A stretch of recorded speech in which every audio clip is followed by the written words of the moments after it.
Assalamualaikum warahmatullahi wabarakatuh. Alhamdulillahirabbil alamin wassalatu wassalamu ala asrafil mursalin wa ala alihi wa sahbihi ajma'in amma ba'du. Para mahasiswa yang saya cintai, alhamdulillah kita panjatkan puji syukur kehadirat Allah Subhanahu wa taala pada saat ini kita masih bisa beraktivitas seperti biasa. Perlu kita syukuri nikmat yang luar biasa ini.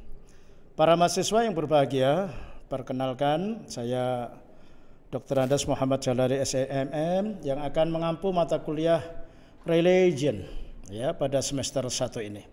Terlebih dahulu akan kami sampaikan yaitu sebagai pembuka perkuliahan di saat ini, yaitu saya akan memperkenalkan atau saya akan menyampaikan rencana pembelajaran semester dan kontrak kuliah dahulu sebelum masuk pada materi yang pertama. Untuk RPS mata kuliah Religion ini adalah diberikan pada semester 1 dengan bobot 2 SKS ya. Terus ini berlaku untuk program studi S1 manajemen maupun S1 akuntansi ya. Saya sebagai dosen pengampu dan sekaligus yaitu dosen koordinator. Oke, para mahasiswa, pada RPS ini tidak akan saya baca secara keseluruhan ya, ini untuk menghabiskan waktu. Dan ini sudah saya share di Google Classroom. Dan saya yakin semuanya karena kemarin sudah memasuki minggu pertama dan ada perkuliahan pertama, ini adalah Anda bisa baca di RPS pada Google Classroom ya. Tapi yang perlu diketahui oleh para mahasiswa yaitu capaian pembelajaran program studi itu ada poin 1 sampai 11 ya. Yang pertama, bertakwa kepada Tuhan Yang Maha Esa dan mampu menunjukkan sikap religius. Jadi kita lihat output Anda ketemu dosen, ketemu saya itu adalah coba sikap religiusnya apa. Nah, jadi ada yang namanya outputnya mengucapkan salam, menyapa dosen, itu namanya sikap religius. Di antaranya itu adalah dari capaian pembelajaran program studi sampai pada poin 11 menginternalisasi sikap apresiatif dan peduli dalam pelestarian lingkungan hidup, seni, nilai-nilai sosial budaya berkembang di masyarakat ya. Oke, silakan Anda baca dengan lengkap. Terus yang selanjutnya ada capaian pembelajaran mata kuliah. Ini poin 1 sampai poin 4 ya. Salah satu contoh adalah mahasiswa mampu menjunjung tinggi nilai kemanusiaan dalam menjalankan tugas berdasarkan agama, moral, dan etika. Jadi di sini adalah mengedepankan nilai-nilai moralitas. Sepandai apapun mahasiswa, tapi nilai-nilai moralitasnya rendah, maka tidak akan ada manfaatnya Anda berilmu ya. Makanya mata kuliah Religion ini membentuk Anda mempunyai suatu akhlakul karimah, yaitu akhlak yang mulia yang ditunjukkan dalam perilaku sehari-hari. Oke, para mahasiswa, berikutnya adalah deskripsi mata kuliah ini. Ini deskripsi mata kuliah ini adalah menunjukkan materi perkuliahan yang saya buat dalam suatu alinea ya. Oke, Anda silahkan baca, dan di sini sudah mulai pada tabel yaitu kegiatan perkuliahan ini minggu pertama. Materi yang akan disampaikan di sini pengertian dan tujuan beragama dan beriman ya. Nah, kemampuan akhir yang diharapkan dalam RPS ini adalah mahasiswa memiliki pemahaman tentang beragama dan beriman. Oke ya. Terus bentuk perkuliahan adalah Zoom secara full ya, tidak ada offline ya. Ya, ini kadang-kadang juga mengalami kendala juga, tapi mudah-mudahan nanti dalam pertemuan berikutnya sudah mulai lancar lagi ya. Walaupun di kampus sedang menata link, ada pergantian baru dan sebagainya ya, tidak mudah untuk dilaksanakan. Seperti saya pasti ada kendala awal ya. Dan mudah-mudahan untuk berikutnya menjadi lancar kembali. Oke, sampai pada pertemuan yang ke-7 ya para mahasiswa ya. Pertemuan ke-7 ini adalah materi yang akan disampaikan sebelum ujian tengah semester ya. Setiap pertemuan ini para mahasiswa ada tugas, ada mengerjakan kuis ya, sudah nanti dalam kontrak saya sampaikan. Tapi sebelum ujian tengah semester juga ada tugas membuat makalah. Nanti bagaimana bentuknya. Demikian juga ini materi-materi yang setelah UTS sampai UAS ini materi-materi di mana materi ini akan langsung kepada suatu isu-isu utama atau isu-isu kontemporer yang kaitannya dengan religion ya. Ini mudah-mudahan nanti tertarik. Dan saya yakin dalam pertemuan pertama mahasiswa sudah sangat antusias berdiskusi, berdialog luar biasa ini ya. Saya berikan suatu apresiasi. Para mahasiswa yang berbahagia berikutnya lagi yaitu ada buku referensi, ada silakan baca. Terus tugas mahasiswa adalah ada kuis. Setiap kali pertemuan mengerjakan 2 soal ya, itu sudah saya share di Google Classroom ya. Terus yang selanjutnya sebelum ujian tengah semester tadi sudah kami singgung, membuat makalah dengan mengambil tema bebas yang bersumber dari materi kuliah religion dari pertemuan 1 sampai ke 7. Demikian juga sebelum akhir semester sama ya. Oke para mahasiswa yang berbahagia, sekarang kita masuk langsung pada kontrak kuliah ya. Kontrak kuliah di sini tadi sudah kami sampaikan mata kuliah religion dengan dosen Dr. Muhammad Jalari SEMM semester 1, deskripsi mata kuliah tadi sama dengan RPS, kompetensi dasar juga demikian ya, bahan bacaan atau referensi sudah. Nah di sini deskripsi mata kuliahnya ya ditunjukkan referensinya seperti pengertian beragama dan beriman. Ini buku Syahidin Pendidikan Agama Islam untuk perguruan tinggi ya, silakan. Dan seterusnya ya. Untuk bobot penilaian adalah seperti ini ya. Etika 10%, tugas 20%, mini kuis 20%, UTS, UAS ya. Dan diskusi juga akan mengcover dari penilaian Anda yang kurang. Katakanlah nilai UAS Anda kok kurang, nanti bisa juga di cover ya kan. Ya pokoknya diskusi itu walaupun tidak ada di sini adalah mengcover dari yaitu bobot penilaian di atas ya. Terus tugas di sini semuanya dilakukan dengan tulisan tangan pakai folio. Minimal 2 lembar ya, sistematikanya judul, latar belakang, pembahasan dan kesimpulan. Yang penting ada novelty, kebaharuannya apa ya gitu ya. Masalah agama saya kira banyak sekali ya, kebaharuan tentang masalah intoleransi, masalah radikalisme, masalah apa silakan Anda ungkap di sini, itu namanya novelty ya. Oke. Terus ini adalah mini quiz. Walaupun sudah saya tulis di sini, tetap nanti akan saya tulis ulang dalam PowerPoint yang saya share. Karena kalau hanya ditulis begini, Anda mengerjakan begitu masukkan pada Google Classroom tidak akan bisa masuk ya. Sekali lagi, ditulis tangan, difoto aja. Karena apa? Kalau diketik itu pengalaman yang dahulu adalah banyak plagiasi atau teman-teman yang lain copy paste, enggak ada perubahan teks sama sekali. Nah, ini untuk menghindari itu yaitu semua tugas mini kuis ditulis tangan ya.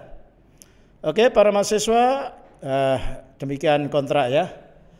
Oke, sekarang kita masuk kepada materi yang pertama. Langsung saja. Di sini saya akan menyampaikan kepada Anda semuanya yaitu tentang materi yang pertama beragama dan beriman ya. Tapi Anda harus pandai-pandai membaca aja ya. Saya langsung menjelaskan.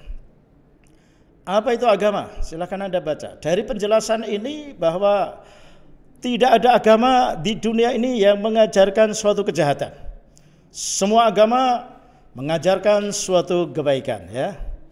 Ini jadi arahnya kepada sifat positif atau yang disebut positive thinking ya. Sekali lagi bahwa yang namanya semua agama mengajarkan suatu kebaikan, tidak ada satu agama pun yang mengajarkan suatu kejahatan atau keburukan. Kalau ada itu berarti sudah keluar dari sunnatullah ya. Yaitu keluar dari kehendak Allah. Apa itu agama? Anda silakan baca, ini menurut Kamus Bahasa Indonesia. Kalau ini Anda pahami bahwa ini adalah agama, itu adalah mengatur hubungan antara manusia dengan Al-Khaliq dan manusia dengan manusia serta lingkungannya. Bahasa kita adalah hablum minallah dan hablum minan nas, ya. Hablum minan nas mengatur yaitu hubungan yang kaitannya dengan ibadah, mulai dari sholat, zakat, haji, puasa. Itu namanya implementasi dari hablum minallah, ya.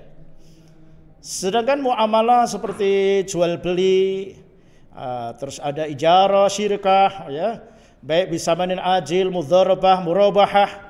Jadi mungkin kayaknya asing sekali bagi mahasiswa. Itu nanti akan diperdalam setelah UTS, ya. Itu adalah semuanya masuk kepada rangkaian muamalah, ya. Ada hukum tertentu bagaimana rukun orang jual beli, bagaimana yang dilarang dalam jual beli. Ini suatu contoh muamalah, hubungan sesama manusia serta lingkungannya. Oke, ya. Jadi saya tidak akan baca, tapi Anda baca di sini langsung saya terangkan apa yang dimaksud penjelasan tersebut. Berikutnya lagi di sini ada dua agama di dunia ini. Pertama adalah agama samawi dan agama ardi. Agama samawi itu adalah yang turun langsung dari langit. Artinya apa? Itu adalah agama yang diwahyukan oleh Allah Subhanahu wa taala. Apa itu? Yang pertama agama samawi itu adalah Yahudi, Nasrani dan Islam, ya. Sekali lagi agama samawi itu adalah meliputi agama Yahudi, Nasrani dan Islam. Yahudi adalah agama yang diturunkan oleh Allah, yang disampaikan kepada Nabi Musa alaihissalam sehingga diikuti oleh orang-orang Yahudi. Demikian juga yaitu agama Nasrani adalah agama yang diturunkan oleh Allah kepada Nabi Isa alaihissalam sehingga diikuti oleh para kaum Nasrani. Sedangkan Islam adalah agama yang diwahyukan oleh Allah yang diturunkan kepada Nabi Muhammad sallallahu alaihi wasallam, bagi para pengikutnya disebut Muslim. Nah, sekarang mungkin ada suatu pertanyaan, ya kan? Kenapa sekarang kok berbeda tiga agama itu? Jadi saya katakan bahwa tiga agama itu adalah pada dasarnya, pada awalnya semuanya mentauhidkan kepada Allah, ya. Semuanya mentauhidkan kepada Allah. Tapi sekarang ada perbedaan, baik itu Yahudi, Nasrani, itu karena ada suatu tangan-tangan yang merubah ajarannya, ya. Yang merubah ajarannya sehingga sekarang nampak sangat berbeda. Pada awalnya antara Yahudi, Nasrani dan Islam adalah semuanya sama, cuman pada penurunannya adalah karena periodisasi, yaitu Nabi Musa di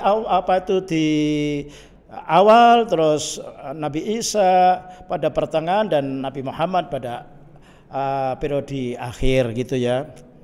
Nah, perkara dua agama ini berbeda dengan Islam karena sudah ada campur tangan, sudah ada intervensi tangan manusia untuk merubah suatu ajaran, gitu ya. Tapi pada hakikatnya katakanlah agama Yahudi dalam hal ini juga mengakui Nasrani. Jadi kalau pada waktu periodisasi Nabi Isa membawa risalah Nasrani, maka orang yang masih menganut ajaran Yahudi harus mengikuti Nasrani. Demikian juga di dalam ajaran Nasrani, dalam kitab Injil, ya. Di dalam kitab Injil yang asli di situ juga disebutkan bahwa kalau seandainya nanti turun nabi namanya Nabi Muhammad dan Al-Quran sebagai pedomannya, maka umat Nasrani yang tersisa ini harus mengikuti ajaran Muhammad. Itu ada. Berarti tidak ada perbedaannya, semuanya mentauhidkan kepada Allah. Sedangkan agama ardi adalah agama yang diturunkan, agama yang ada di dunia karena hasil cipta karsa manusia, ya kan? Dikembangkan dalam agama seperti Hindu dan Buddha. Ada pakar mengembangkan agama ini seperti Siddhartha Gautama dan sebagainya, sehingga muncullah agama seperti agama Hindu dan Buddha ini. Oke, para mahasiswa, berikutnya lagi di sini saya akan menyampaikan yaitu sekarang kita masuk kepada konsep agama Islam, dinul Islam. Jadi orang kalau sudah menjadi orang Islam, dari kata al-Islam itu adalah berserah diri kepada Tuhannya. Artinya dia sudah pasrah ya, mengimani dalam satu Tuhan yaitu Allah Subhanahu wa taala. Sedangkan ini ditegaskan di dalam Quran surat Ali Imran ayat 19. Dijelaskan di situ adalah innad dina 'indallahil Islam, bahwa sesungguhnya agama di sisi Allah adalah Islam. Ini ya penjelasan begitu. Sedangkan di sini Islam ada suatu klasifikasi penjelasan tentang agama Islam, ajaran Islam dan hukum Islam. Nah ini semuanya dalam hal ini dipahami oleh Muslim, yaitu orang yang menggunakan akal untuk menerima dan mengetahui kehendak Allah Subhanahu wa taala. Nah, kehendak Allah itu namanya takdir. Jadi takdir, ada takdir yang bisa dirubah, ada takdir yang tidak bisa dirubah. Yang bisa dirubah sebagaimana firman Allah, innallaha la yughayyiru biqaumin hatta yughayyiru bi anfusihim. Sesungguhnya Allah tidak akan merubah nasib suatu kaum selagi kaum itu tidak merubahnya, gitu ya. Ada yaitu takdir mubram dan ada takdir mu'allaq, gitu ya. Ada takdir yang bisa dirubah dan tidak bisa dirubah. Suatu contoh umpama saja, kok ada teman Anda masih muda, tidak diberikan umur panjang, ada kabar kok meninggal. Ya udah, itu takdir yang tidak bisa dirubah. Ya umurnya ya 20 tahun itu. Ya tidak harus orang yang mati itu harus yang tua bangka. Anak muda meninggal pun juga banyak. Itu namanya takdir yang tidak bisa dirubah, kematian itu. Yang bisa dirubah diantaranya kebodohan. Tentang masalah rezeki. Mencari rezeki itu kan harus ada ikhtiar. Seperti Anda kuliah di STI Surakarta ini adalah mengimplementasikan ikhtiar untuk merubah nasib, ya, siap merubah nasib. Nanti lulus, Anda kerja, mempunyai keahlian dan Anda mempunyai value, nilai, ya kan? Anda akan dihargai sebagai orang yang mempunyai skill dan orang yang profesional, gitu ya. Oke, sekarang di sini ada tentang sumber hukum Islam, yaitu Al-Quran, Al-Hadis, dan Ar-Ra'yu. Ar-Ra'yu ini adalah memproduksi ijtihad. Orangnya disebut mujtahid. Jadi tidak semua ayat-ayat di dalam Al-Quran, terus hadis-hadis yang ada dalam kumpulan hadis itu bisa diterima atau bisa dipahami secara sempurna oleh umat Islam, termasuk para mahasiswa. Makanya ada beberapa alat atau cara strategi untuk membahas dan mengungkapkan Al-Quran, ya kan? Makanya kadang-kadang mahasiswa tertarik dengan ilmu tafsir Al-Quran, ya. Jadi belajar tafsir itu tidak sekedar hanya membaca tarjamah, itu banyak sekali komponennya. Jadi kalau membaca tafsir itu apa sajalah Anda belajar tafsir itu ada kandungan ayat, ada tahlilul lafzi, ya kan? Umpama saja innallaha, kenapa kok disebut inna? Inna itu apa? Tahlil lafzinya bagaimana? Innallah, inna itu adalah tansibul khobar wa tarfa'ul tansibul khobar wa tansibul wa tansibul rofa. Artinya apa? Di situ inna itu harfu taukid berfungsi innallaha, yaitu inna bima'na tansibul isma wa tarfa'ul khobar. Nah ini saya ralat di depan. Itu namanya kita belajar namanya tahlilul lafzi. Ada lagi yaitu sababun nuzul, bagaimana kita membedah sebab-sebab turunan Al-Quran. Ada lagi ahkamu tasyri' dan sebagainya. luar biasa. Belajar hadis juga demikian, tidak hanya sekedar membaca hadis. Itu ada yang namanya mustalah hadis. Nah sekarang yang namanya ra'yu itu adalah produk untuk mengungkapkan suatu hukum, namanya ijtihad. Orangnya disebut mujtahid. Yang namanya ijtihad itu adalah mengeluarkan segala kemampuan, baik pikiran untuk melakukan istinbat hukum. Istinbat hukum ini adalah mengeluarkan hukum yang belum jelas-jelas ada dalilnya di Quran maupun hadis. Apalagi kita bicara masalah Islam kontemporer, banyak sekali yaitu isu-isu kontemporer yang tidak jelas-jelas disebutkan dalam Quran dan hadis. Itu perlu ada ijtihad. Orang yang mempunyai kemampuan untuk melakukan istinbat hukum, gitu ya. Oke.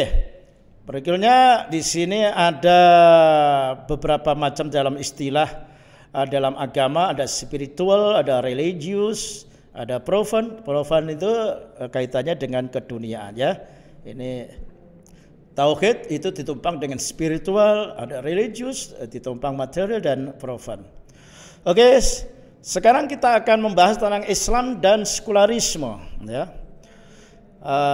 Sekularisme berasal dari bahasa Latin sekulum yang mempunyai dua pengertian, yaitu waktu sekarang, lokasi. Sekularisme yaitu paham aliran dalam filsafat yang secara sadar menolak peranan Tuhan dan wahyu agama dalam mengatur kehidupan dan kehidupan manusia, memusatkan perhatiannya sebagai semata-mata pada masalah dunia. Contohnya begini para mahasiswa ya. Contohnya ya. Jadi Anda hidup miskin di dunia itu tidak ada campur tangan dari Allah. Anda miskin ya udah, Anda ya pokoknya miskin. Enggak ada kok, orang miskin itu adalah termasuk orang yang diberikan rezeki oleh Allah dan rezekinya akan dibawakan oleh Allah dan akan diberikan besok di akhirat.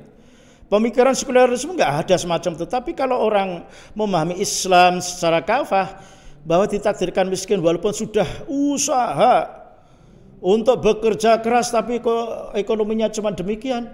Lah, orang punya husnudzon kepada Allah bahwa rezekinya besok akan diberikan di akhirat, kan gitu ya. Ini bedanya sekuler begitu. Jadi katakanlah dia dijadikan orang kaya, ini bukan semata-mata pemberian Allah, ini adalah hasil kerja kerasnya.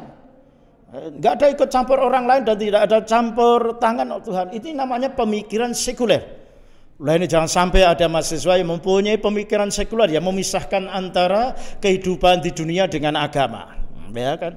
Sekarang banyak orang mempunyai suatu pemahaman yang sangat sekuler sekali. Ini warisan zaman penjajah Belanda. Bagaimana menghancurkan Islam, Belanda mengutus seorang ke Mekah yang bernama Senok Horgornya. Dia hafal Quran, pinter ilmu agama, pulang dia langsung merambah yang pertama kali ke Aceh Darussalam. Berdakwah di sana diterima, tapi ujung-ujungnya adalah merusak tatanan, memberikan suatu pemikiran sekular. Itu adalah Senegologernya yang bergelar Abdul Ghaffar. Siapa yang enggak kepencut dengan nama besarnya Abdul Ghaffar, ternyata itu adalah orang sekuler ya. Para mahasiswa, saya kira untuk sesi yang pertama ini, pertemuan pertama saya kira cukup. Mungkin ada kurang lebihnya, saya maaf. Sampai jumpa lagi dengan acara dan gelombang yang sama. Saya kembali ke studio dengan ucapan wallahul muwaffiq ila aqwamit thoriq. Wassalamualaikum warahmatullahi wabarakatuh.